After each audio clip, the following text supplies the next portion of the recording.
Hi guys, আকৌ এটা নতুন ভিডিঅ'লৈ আপোনালোকক স্বাগতম জনালোঁ। তো আজি আমি চাইকেল ৰাইডিং কৰিবলৈ ওলাইছোঁ। তো আজি আমি ওলাইছোঁ মানাস ৰাষ্ট্ৰীয় উদ্যানৰ কাষেৰে যোৱা ৰাস্তাটোদি। তো ইমূৰৰ পৰা সিমূৰলৈ আজি চাইকেল ৰাইডিং কৰিম বুলি ভাবিছোঁ। তো আপোনালোকক কি এনজয় দিব পাৰোঁ সকলো দেখাবলৈ চেষ্টা কৰিম। আৰু মোৰ লগত আহিছে জিন্তু ব্ৰ, তাৰপিছত আকৌ কেমেৰামেন ধীৰাজৰ সৈতে, তাৰপিছত আৰু আহিছে এজন বন্ধু, লিটিল বন্ধু, কি নাম আছিল, কি নাম বোলে তোৰ, ফিগু ৰায়। তো এতিয়া আপোনালোকক গাড়ীকেইখনৰ চিনাকি কৰি দি আছোঁ। তো এইখন মই আনা নাই আজি, ফিগু ভাই আনিছে এইখন ডিউক 200 মজা বাইক। এইখন একদম মানে চাওক এডভাইচ ক'ব লগা কোৱালিটিৰ বাইক, একদম মজা বাইক। তাৰপিছত কিন্তু আনিছে এইটো KTM RC 390। তো চাওক ধুনীয়া এখন বাইক, ধুনীয়াকৈ দেখাই দি বাইকটো একদম মানে কোৱালিটি বহুত ভাল কোৱালিটিৰ গাড়ী। তো এইখনটো চিনি পাইছে আপোনালোকে, ৰয়েল এনফিল্ড 350cc ৰয়েল এনফিল্ডখন, মামাই দিয়া ৰয়েল এনফিল্ডখন। তো এই তিনিখন বাইক লৈ আপোনালোকক ৰাইডলৈ নিবলৈ চেষ্টা কৰি আছোঁ। তো এতিয়া বলক কি এনজয় দিব পাৰোঁ। তো আজি বিশেষকৈ মই হাফ পেণ্ট পিন্ধি আহিছোঁ। তো হাফ পেণ্ট আজি পিন্ধিয়ে ভিডিঅ' বনাম বুলি ভাবিছোঁ। তো হাফ পেণ্টখন ধুনীয়া পেণ্ট, একদম নাম্বাৰ 1 কোৱালিটিৰ। তো এতিয়া ৰেডি হৈছোঁ চাইকেল ৰাইডলৈ। তো এতিয়া বলক।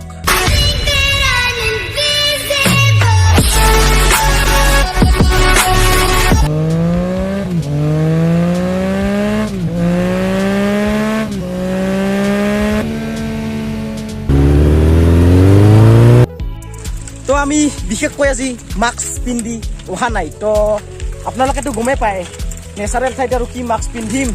তো ক'তো ঘূৰিবলৈ যোৱা নাই দূৰত, তথাপিও পিন্ধিব লাগে, তো নিয়ম। তো আজি পিন্ধা নহ'ল, আজি মাস্ক নিপিন্ধাকৈ আজি আপোনালোকৰ মাজত ভিডিঅ' এটা বনালোঁ। গৈ আছোঁ আমি এতিয়া ৰাইডলৈ।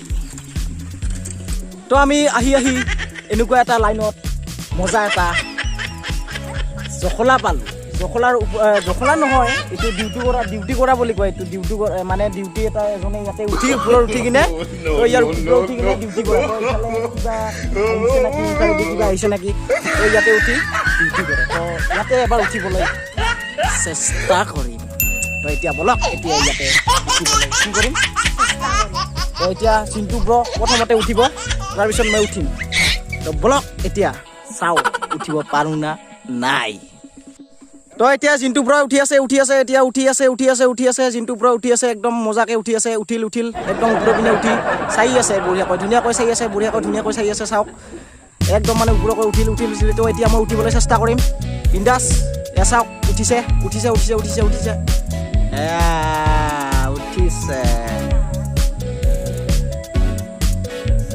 মই উঠিবলৈ ইয়াতে চেষ্টা কৰিম।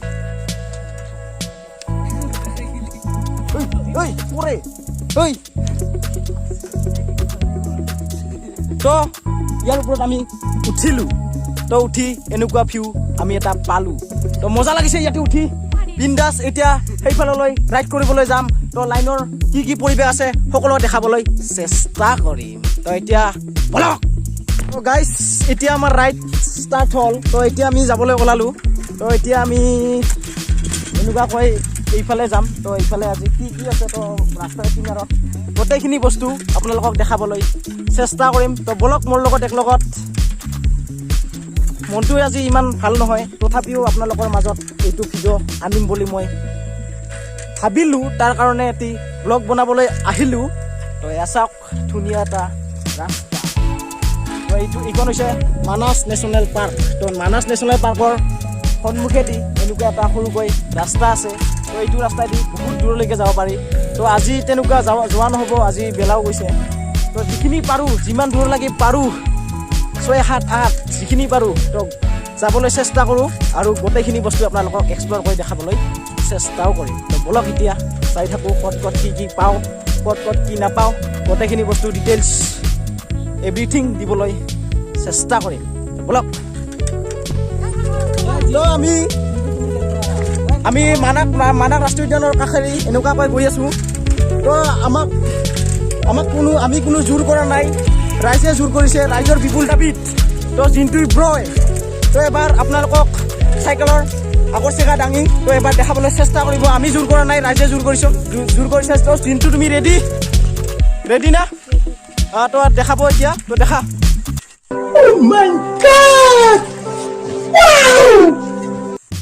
তো আমি আহি এনেকুৱা এটা ঠাই পালোঁ, নেচাৰেল ঠাই। তো চাব পাৰে লাইনৰ কাষতে ইমান ধুনীয়া এডাল ওখ জাম গছ আছে আৰু আগত এডাল আছে দেখা পাইছে আপোনালোকে।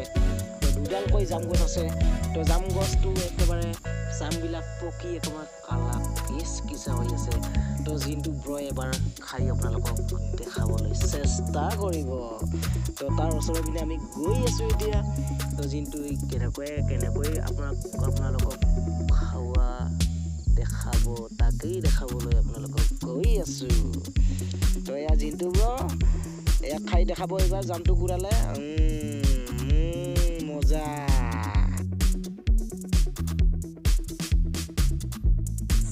তো গাইছ আমি গৈ আছোঁ। তো জাম গছ তাতে জাম খালোঁ, জাম খাই কিনে গৈ আছোঁ লাইনৰ কাপে কাপে। তো ধুনীয়া লাগিছে। তো আবেলি টাইমত আহিছোঁ। তো ধুনীয়া পৰিৱেশ একদম, কি ক'ম। তো ৰয়েল এনফিল্ড 350cc একদম মজা, একদম কুহুৰি বাইক। তো এটা ধুনীয়া বস্তু দেখিছোঁ, তাত কেৰকাটোৰা আছে এইটোত। তো গাইছ আমি গৈ আছোঁ এতিয়া, বলক কি দেখাব পাৰোঁ আপোনালোকে। তো গাইছ আমি আহি পালোঁ এতিয়া এটা ফৰেষ্টাৰ কেম্প। তো ফৰেষ্টাৰ কেম্পৰ উত্তৰ পিনে আমি অলপকৈ ভিতৰলৈ ভিতৰ পিনে ফুৰ্তি গৈ আছোঁ। তো গৰুৰ শব্দ শুনা পাই আছোঁ। তো গৰু ওলাই আনি আছে ভিতৰৰ পৰা বাহিৰলৈ। তো চাওক নেচাৰেল বিউটি অফ আমাৰ আছাম। তো বঢ়িয়া ধুনীয়া পৰিৱেশ। বেলা পুৰা ব্লগিঙত ব্যস্ত। তো ধুনীয়া পৰিৱেশ একদম, কি ক'ম। চাওক কি ধুনীয়া পৰিৱেশ। অ' মাই গড, আহক এবাৰ ফুৰিবলৈ। মোক কণ্টেক্ট কৰক আৰু আপোনালোকক এনেকুৱা জেগালৈ আনিবলৈ চেষ্টা কৰিম। তো ফৰেষ্টাৰ কেম্পৰ ভিতৰত এনেকুৱা কেম্পৰ ভিতৰৰ পৰা এনেকুৱাকৈ অলপ দূৰ এনেকুৱা ফুৰি আহিলোঁ। তো ধুনীয়া লাগিছে। চাওক মাই গড।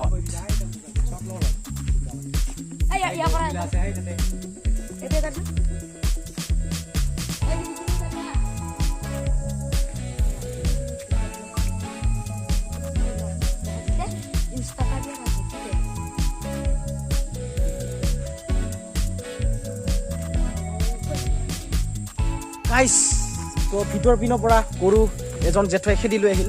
তো জেঠ আজি কিমান দূৰলৈকে আজি লৈ গৈছিলি গৰু? কিমান ভিতৰলৈ আজি লৈ গৈছিলি গৰু আজি কিমান ভিতৰত লৈ গৈছিলি? এনেই আজি মানে জেঠক লগ পালোঁ। তো ধুনীয়া জেঠ চাওক গৰু চৰাবলৈ গৈছিল। তো ধুনীয়াকৈ মানে প্ৰত্যেক দিনে যোৱা গৰু চৰাবলৈ। তো প্ৰত্যেক দিনে যায়। জেঠক মানে কিমান দূৰলৈ গৈছিলি? 4 কিলোমিটাৰ ভিতৰলৈ গৰু চৰাবলৈ গৈছিলি জেঠ। ধুনীয়া একদম। তো গাইছ আমি এতিয়া 0.5 কিলোমিটাৰ ভিতৰত আহি পালোঁ। তো 0.5 কিলোমিটাৰ ভিতৰ পিনে আমি গৈ আছোঁ। তো এইবিলাক চাওক গৰু ভিতৰৰ পৰা ওলাই আহিছে। তো চাওক খা খাই ওলাই আহিছে। ধুনীয়া কাও কাও। তো চাওক একদম মানে ভিতৰৰ পৰা খা খাই একদম পেট ভৰি ওলাই আহিছে।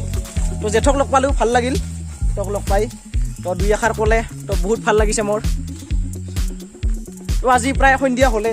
তো আৰু বেলেগত নাযাওঁ বুলি ভাবিছোঁ। তো ইয়াৰ পৰা আকৌ ৰিটাৰ্ণ ঘৰলৈ যাম বুলি ভাবিছোঁ। তো সন্ধিয়া হ'ল। তো লাইনৰ ওচৰত থকাটো বহুত মানে বিপদজনক হ'ব পাৰে।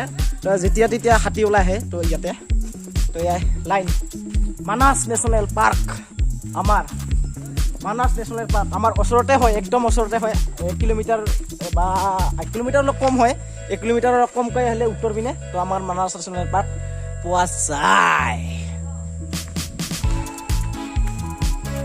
তো চাই থাকক আপোনালোকে। ভিডিঅ'টো ভাল পালে প্লিজ লাইক শ্বেয়াৰ কমেণ্ট কৰি দিব আৰু ছাবস্ক্ৰাইব কৰি দিব। তো তেনেকুৱাতো মোৰ ভিডিঅ'ত ভিউ নাহে। তো মানুহবিলাকে কয়, তথাপিও আৰু মই মোৰ নিজৰ এটা চেষ্টা মানে কি বনাই ভাল পাওঁ, তাৰ কাৰণে মই বনাই আছোঁ। বাকী মই মানুহে যি কয় কৈ থাক, মোৰ কোনো ক'ব লগা নাই। মোৰ ভিডিঅ' মই বনাই থাকিম। তো গাইজ তো আপোনালোকৰ থাম্বনেইলত যে চালে ফটোখন, তো এইটো এটা মানে মোৰ ফালৰ পৰা এটা ফানি আছিল, তো আপোনালোকে বেয়া নাপাব তাৰ কাৰণে।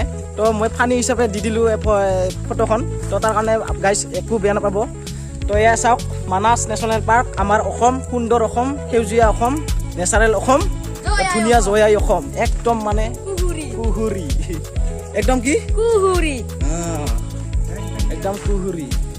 তো গাইজ আমি ৰাস্তা দি গৈ থকা সময়ত মানে ৰাস্তাতে এনেকুৱাকৈ সাপ পালোঁ আমি। তো এইটো এটা সাপ মানে সিহঁতৰ ঘৰলৈ আহিছে। তো সাপটো মানে কিবা সাপ মই নাজানো, মানে সাপটোৰ দাঁত পৰ্যন্ত আছে। এই মানুহজন যে আছে,